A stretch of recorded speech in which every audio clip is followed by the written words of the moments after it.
Merci au modérateur et merci à tous les téléspectateurs. Donc là, c'est à Arc-en-Ciel de poser sa deuxième question.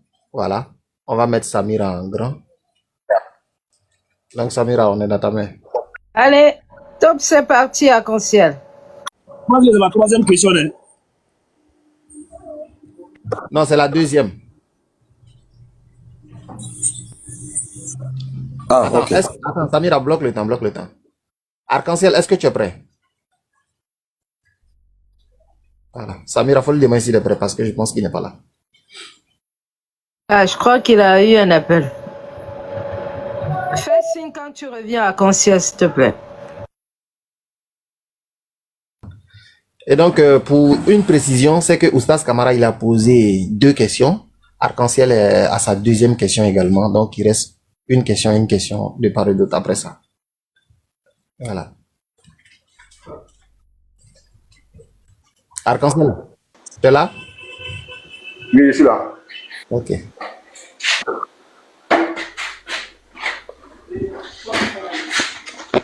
Je lui demande maintenant, pour lui là, le nom de Jésus là, pour les musulmans hein, en général, c'est Issa. Moi je veux qu'il me fasse, parce qu'on parle de translittération depuis il ne comprend pas. Si tu ne comprends pas, tu ne vas jamais comprendre. Quand il y aura le temps, il répondre sur ce que tu as dit là, parce que tu dis même des bêtises. Je veux savoir, comme tu connais la translittération là, est-ce que la translittération de Yeshua que tu as lu là, ça donne Issa? Je veux savoir ça, puisque c'est la même personne pour toi. Ok. Merci à Arc-en-Ciel. Samira, on va mettre Serso en grand. Voilà. Merci. Serso, on est dans ta main, donc voilà. Si. Oustaz. Je suis là. On va faire ça. Il est déjà 12h ici. Voilà. On va faire ça rapide. Voilà. Oui, allons-y. Allons-y.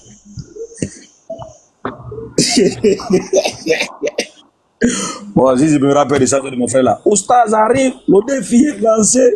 On attend. Les chrétiens cherchent, mais peuvent-ils trouver un an, 2 coups jusqu'à présent? Rien n'est trouvé. Yeshua, est-ce vraiment Jésus? Quel est le nom qu'elle a reçu? Donnez les sources, preuve-nous tout ça. Pour qu'on sache en fait, ce n'est pas Josué. Quel est le nom qu'elle a reçu? En tout cas, voilà. C'est un bon temps, hein. Voilà. Arc-en-Ciel, tu vas apprendre à respecter le bishop. Mon ami, on ne peut pas prouver l'existence d'une chose sur une chose qui n'existe pas. Ça veut dire, je ne peux pas dire que ça vient de ça, ça ne vient pas de ça. Par exemple, les athées disent le monde vient du néant. Ça veut dire à l'origine, il n'y avait rien. C'est impossible. Rien ne peut pas donner naissance à quelque chose. Parce que par définition, rien, c'est l'absence de tout. Alors, comment rien peut donner naissance à quelque chose? Donc, avant que toi, on va trouver Issa là-haut. Avant qu'on va trouver Issa au 7e siècle, le nom d'un personnage que tu ne crois pas. Mais si tu veux connecter Issa au personnage de ton Dieu que tu adores, avant qu'on va aller au 7e siècle, là, du 1er siècle jusqu'au 6e siècle, il y avait quoi là-bas? Il y avait quoi d'abord? Parce que Issa ne peut pas venir selon toi, tu penses que ça vient de quelque chose, comme tu veux lier Issa aux personnes que toi tu adores.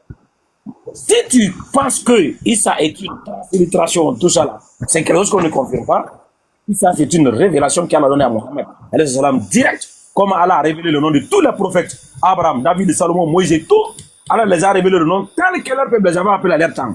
Tu ne trouveras aucun juif qui va venir mettre le doigt aux musulmans. Ah non, dans votre Coran là, c'est écrit Ibrahim. Non, c'est pas le nom. Ça, c'est un faux nom. Vous, dans votre Coran, vous avez trouvé. Non, non, c'est pas ça. Dans votre Coran, vous avez trouvé Isaac, c'est pas ça. Dans votre Coran, vous avez trouvé Jacob. Non, ça n'existe pas.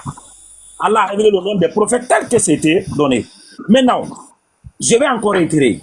Avant de venir au 7e siècle là-haut, ton Yeshua là, que tu as utilisé pour disqualifier Issa là-haut, c'est écrit où? Arc-en-Ciel. Pour vous d'abord que le nom c'est Yeshua. Avant de pouvoir disqualifier le nom qui est venu après, selon toi, est-ce que c'est Yeshua? Oui, c'est écrit où? Tu as pris ton Yeshua où? Parce que je vais encore répéter. Yeshua, c'est Josué dans la Bible. Écris-moi sur le texte référentiel. Yeshua en hébreu, en français, ça donne Josué. Ton Yeshua là en hébreu, qui donne Jésus en français là-haut. Arc-en-ciel, c'est écrit où?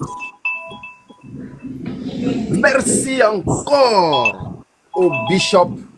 Merci encore à Arc-en-Ciel pour ce magnifique débat que vous nous offrez là. Vraiment, c'est intéressant. Donc, Samira, on est derrière toi.